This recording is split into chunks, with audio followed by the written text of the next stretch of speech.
AI is scary. AI is becoming too powerful, but what if we taught AI to play Pokemon? This is a video that I've been looking into for a long time. I asked if it was okay to react to the video, and they said go for it. So I'm going to leave a link for their original video in the description below. You might find a lot of the original video kind of cut out because I want to make sure that you also get the full context by going over and watching his side of it. But I'm just excited. Let's freaking get into this. This looks really cool. It's training AI to play Pokemon, and it opens like this. It has a really cool intro.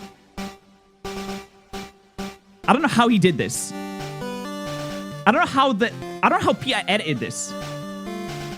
But it's just such an insanely cool intro showing the paths of all the different AI variations going around the place, which I just think is so sick. Here we go. We're watching 20,000 games played by an AI as it explores the world of Pokemon Red. In the beginning, so cool. It starts with no knowledge whatsoever and is only capable of pressing random buttons. This is like when chat plays a game. When Twitch streamers get their chat to play games, I've done this a fair few times as well, and they just walk into walls for 7 years. This is like Twitch plays Pokemon, but then it gets smarter. But throughout 5 years of simulated game time, it gains many capabilities by learning from its experiences. Can I just say, this is the first video on Peter's channel. The first one. It's ridiculous how well edited and I'm assuming well written it's going to be. Like, I literally saw the intro and I was like, I feel like I really want to react to this just so I can get my full thoughts out on it. I'm just so excited for this. Able to catch Pokemon, evolve them, and defeat a gym leader. At one point, it even manages to exploit the game's random number generator. But perhaps more fascinating than its successes are the ways that it fails, which are surprisingly relatable to our own human experience. That's a Brock death.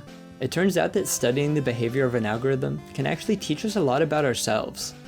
In this video, I'll tell the story of this AI's development and analyze the strategies it learns. I love how there's just some of the AI versions that just walk into a wall. They make it all the way to the town, and then there's just some that walk into a wall and stop. They don't know what to do after that. They've made it all the way to the next village, and then like, you see that wall? That wall over there? That's a sexy looking wall. I'm about to just chill over there. At the end, I'll go deeper into some technical details and show you how to download and run the program yourself.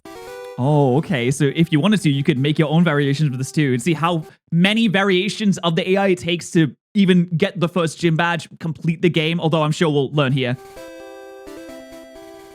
Let's start by asking, how does it work? The AI interacts with the game much like a human. It takes in images from the screen and chooses which buttons to press. It optimizes its choices using something called reinforcement learning. With this method, we don't have to tell the AI explicitly which buttons to press. We only need to give it high-level feedback on how well it's playing the game. Okay, so if you start walking into a wall, you give it the feedback that, hey, you're actually doing well bad. You should probably adjust that a little bit. You start walking towards the grass, trainers maybe, you start interacting with the world, the NPCs. You're like, well done, that's great. It's like how you train a dog or a cat. When they scratch the couch, you say, actually, no, don't do that. You push them off very gently. You know, you don't hit them or anything like that, but you push them off. No, don't do that. If they're good, they scratch the scratching post or they lie down in their bed. Then you say, good, and you give them a treat. It's the same thing, except you can't really give a treat to an AI. What's a treat to an AI? What this means is that if we assign rewards to the objectives we want it to complete, the AI can learn on its own through trial and error. So is the rewards just a number that goes up? Is the AI just trying to increase a number in the best way and it gets points by clicking the correct buttons at certain times? Is that what the numbers were? Back here, you see there's numbers next to press up, press left, press down, right? So they're getting potentially more points per correct button press, and they're getting less points per incorrect button press, so they're more incentivized to do the correct ones, essentially. So what does this look like? The AI will start with no knowledge or skills whatsoever, and will only be able to press random buttons. So for it to get any useful feedback, we need to create a gentle curriculum of rewards, which will guide it towards learning the difficult objectives. Perhaps the most basic objective to start with is exploring the map. We'd like a way to reward the AI when it reaches new locations. More generally, we'd like to encourage curiosity. One way to do this is by keeping a record of every screen the AI has seen. As the game is being played, we can compare the current screen against all screens in the record to see if there are any close matches.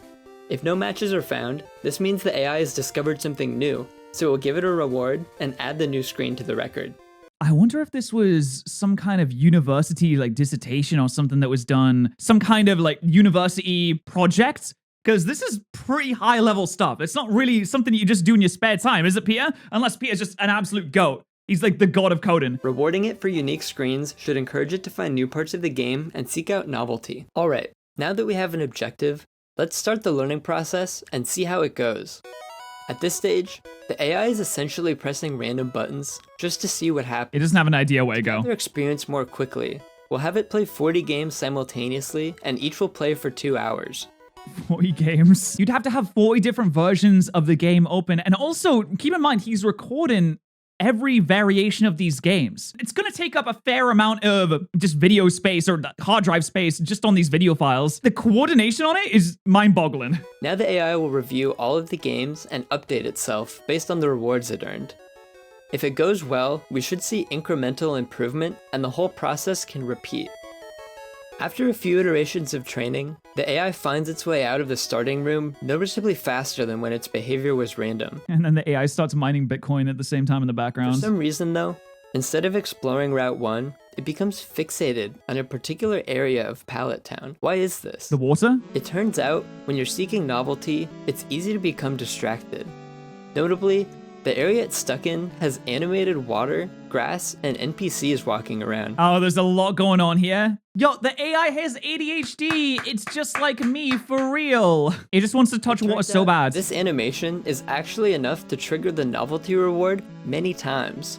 So according to our own objective, just hanging out and admiring the scenery is more rewarding than exploring the rest of the world. Oh, so it's like the animal test where you have a button and every, say, 10 times you press the button, the animal gets a little treat. So they just sit there and spam the button over and over again because they want the treat so bad. It's not necessarily exactly like it, but that's just reminded me of it. This is a paradox that we encounter in real life. Curiosity leads us to our most important discoveries, but at the same time, and kills the cat. It makes us vulnerable to distractions and gets us into trouble. Whoa! As humans, we can reflect on our own sources of intrinsic motivation, but we can't easily change them. In contrast, it's straightforward for us to change these for the AI. Yeah, we know that staring at TikTok for 2 hours probably isn't a very productive or good thing for us to do for our mental health, but we still do it anyway because, ooh, I just saw a cat video, and if I go 5 videos down, I might see another cat video, or there might be some cool cosplay on there. Who knows? Returning to our current scenario, a reward is triggered if more than just a few pixels differ from previously seen screens. But if we raise this threshold to several hundred pixels, the animations won't be enough to trigger the reward anymore. No dopamine release. The AI will no longer get any satisfaction from watching them, and will only develop an interest for more novel locations. It seeks more. Note that each time we modify the rewards, we restart the AI's learning from scratch because we want the full process to be reproducible. The starter nickname is the PC calling for help. It's just, ah! After this change, the AI starts to explore Route 1.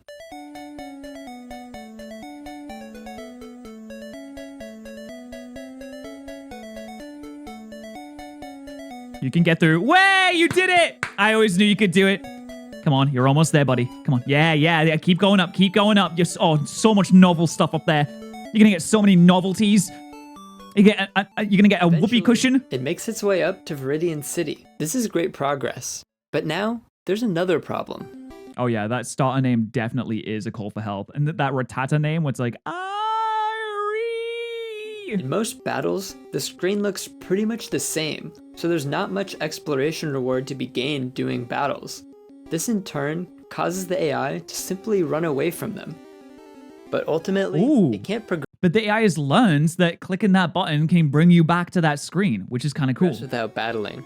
So to address this, let's add additional rewards based on the combined levels of all of its Pokemon. That seems pretty hard because you'd need to actually go into the character screen menu or the Pokemon team menu to be able to even see that, which I feel like it wouldn't happen very often. Or maybe the AI would be constantly checking its team to see if it has higher levels, right? How would it know that being inside of a battle is what would then make the Pokemon level up? It's becoming way too smart, guys. Now with this new incentive to gain levels, the AI gradually starts winning battles, catching Pokemon, and leveling them up. Oh, I guess the AI could just keep the levels in its memory so that it knows what its current level is. But how would it know how to level up in the first place? Eventually, its Pokemon reach a high enough level that they start to evolve. Did It it cancel actually it? tends to cancel the evolutions at first, does. before finally deciding that it's beneficial. That's so cool. It does, That's however, what I did. seem to get stuck when a Pokemon battles long enough for its default move to be depleted. Despite this, after many more training iterations, by version 45, there's substantial improvement. At this point, we now see a Pidgeotto being evolved for the first time, and it's also finally figured out what to do when a move becomes depleted, and is able to switch to an alternative one. This will turn out to be super important for something that happens later on.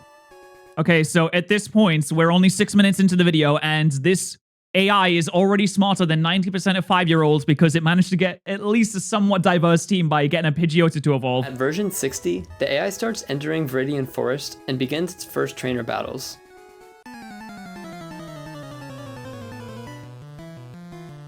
By this point, it actually has enough experience that it succeeds on its very first encounter. It's pretty good at this point. Oh, we have all the variations. I can't get over this editing, man. I'm trying to figure out how you do this. How you have the path in for all the different AIs lined up, or if it's maybe you just created to simulate what it would be like or what it potentially could be like. Because looking at this, I can't imagine how you would track maybe you track every button press. I feel like it would just be easier to simulate just a bunch of trainer reds running around doing all these different things, not exactly as it happened, but how it could have happened or similar to how it happened rather than being exactly correct. It slowly starts figuring out how to navigate the forest. Because then you have the picture of the entire forest, and you don't have the animations for the trainer actually moving forward, so it's not the in-game gameplay that's been recorded because the legs aren't moving.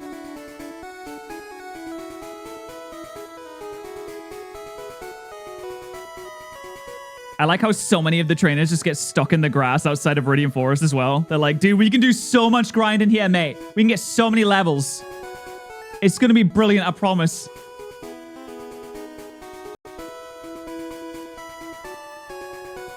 And then they eventually start getting all the forest as well.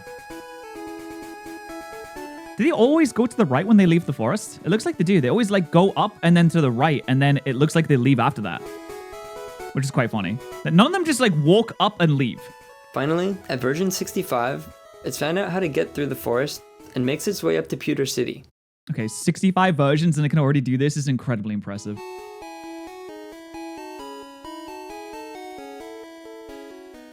But something still wasn't right. Despite making a lot of progress, the AI is charging straight into battles, even ones it's not able to win. To make things worse, it never visits a Pokemon Center to heal, which means that is weird because it is charging into battles, but how do it know where the battles are unless, I guess, one version of the AI just happened to find Brock before it happened to find the Pokemon Center? You need some kind of mini reward for having a fully healed team. But then again, after every single battle, it might go back to heal up the team. So it has to be a really small reward so it's not going to divert the attention of the AI every single time it gets hurt. when it loses, it's taken all the way back to the very beginning of the game. Well done, To idiot. fix this You by suck. subtracting reward when it loses a battle. But this doesn't work quite like we would hope. Instead of avoiding difficult battles, when it's about to lose, the AI simply refuses to press the button to continue, stalling indefinitely. Hey, listen! If you don't black out, then you don't actually lose. This thing's got a good head on its shoulders. It's virtual shoulders. It's not real virtual shoulders that don't actually exist, but in theory do exist. We're all just neurons firing between brain cells at the end of the day. Do we even exist? This technically satisfies the objective, but isn't what we intended. While studying the effects of this, however, we noticed that on very rare occasions, there's something else subtracting a huge amount of reward. Oh, wait, okay, hold on, can I guess this? Maybe it's talking to unnecessary NPCs that don't initiate battles? I'm not sure. Just once per training run, there's consistently a single game where a reward 10 times larger than anything we intended is deducted. What? Replaying the moment just before this happens, we see the AI walking into a Pokemon Center and wandering up to a computer in the corner. Oh, is it depositing Pokemon that is what does that? After logging in and aimlessly pressing buttons for a while, it deposits a Pokemon into the system, and immediately a huge amount of reward is lost. Damn, because it's losing all the levels. That's why, right? Because reward is assigned as the sum of the Pokemon's levels. There it is. Depositing a level 13 Pokemon is losing 13 levels instantly. This Yeah, sends such so- a so it strong stays negative away. signal that it actually causes something like a traumatic experience for the AI.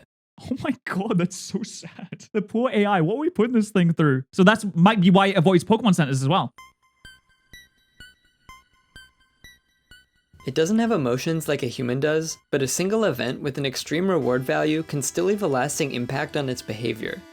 In this case, losing its Pokemon only one time is enough to form a negative association with the whole Pokemon Center, and the AI will avoid it entirely in all. That's just like me when I went to Vegas recently. I lost a lot of money. Now I have a negative association with gambling. Gambling bad, actually. Maybe we shouldn't do it. It was a traumatic experience. Future games. The root cause is that we never accounted for the unexpected scenario where the total levels can decrease. To address this, we'll modify the reward function so that it only gives any reward when the levels increase. This seems to fix the issue. After restarting the training, the AI starts making visits to the Pokemon Center. So now that removing the levels from the team no longer removes the level of reward.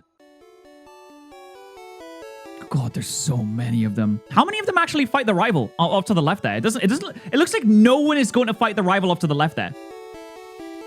Also, it seems like it has been choosing Squirtle at the start of every run, which is interesting.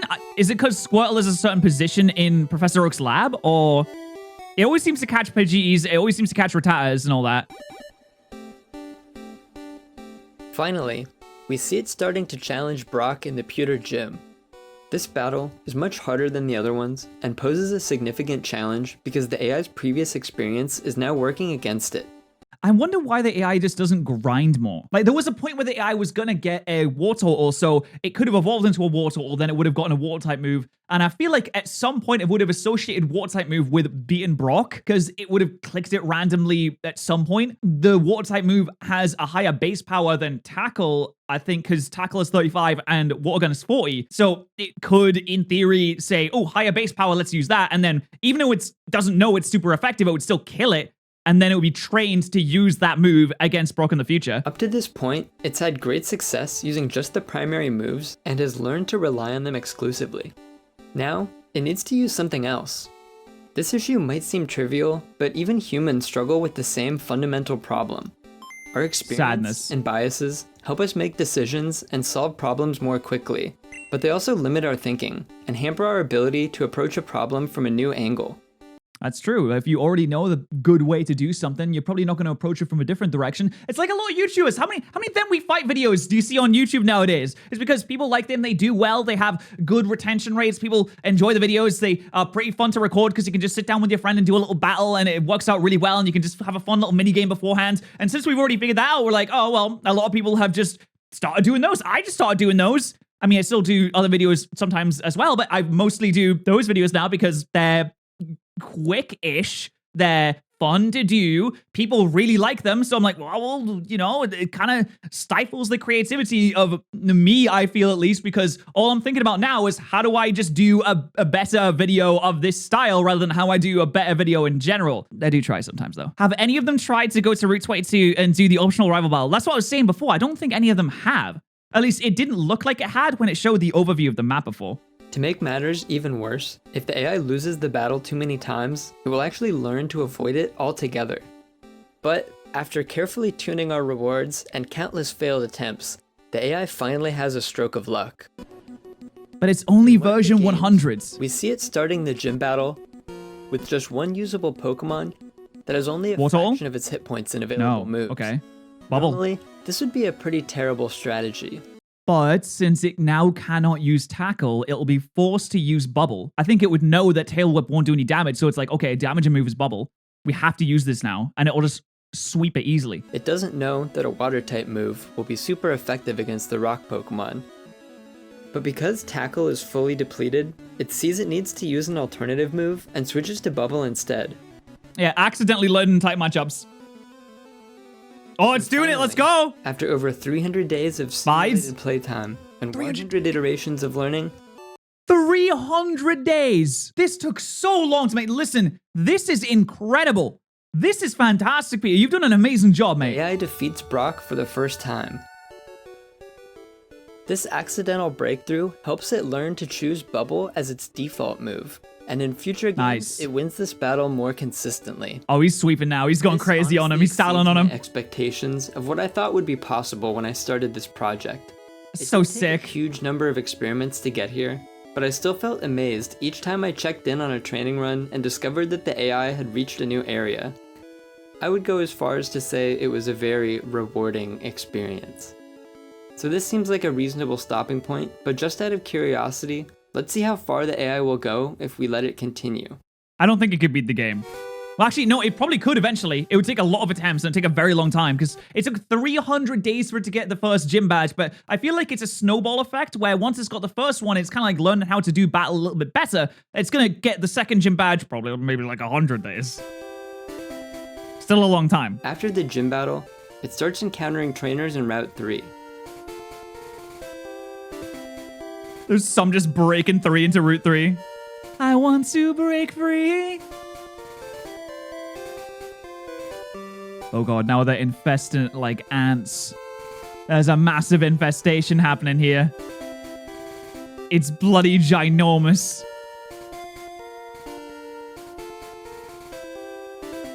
Eventually, it reaches the entrance of Mount Moon. Inside the Pokemon Center here, a man will sell you a Magikarp for $500. Magikarp isn't helpful at all in the short term, so you might expect that the AI won't be interested in it. But if you buy the Magikarp, it immediately gives you more levels.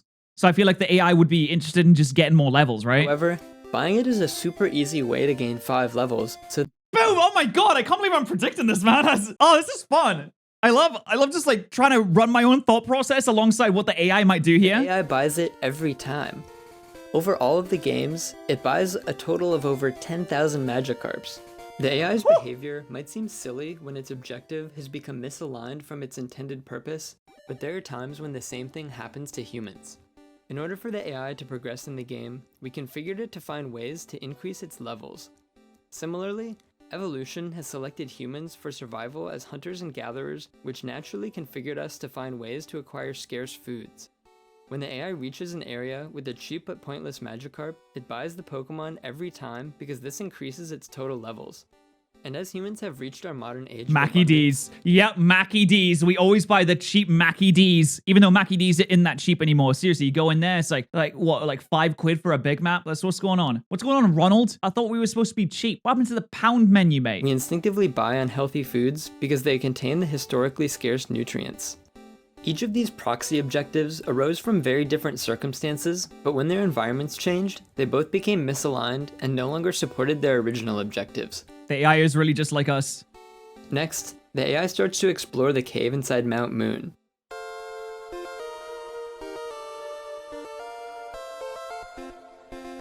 And it gets lost and immediately stops. Look at those 2 AI right there. They're just not moving. They're not moving. They're like, no way, I don't like this. This is a bit scary, actually. Oh, they're probably doing battles, to be fair. Some of them are actually making decent progress as well. None of them are making it out.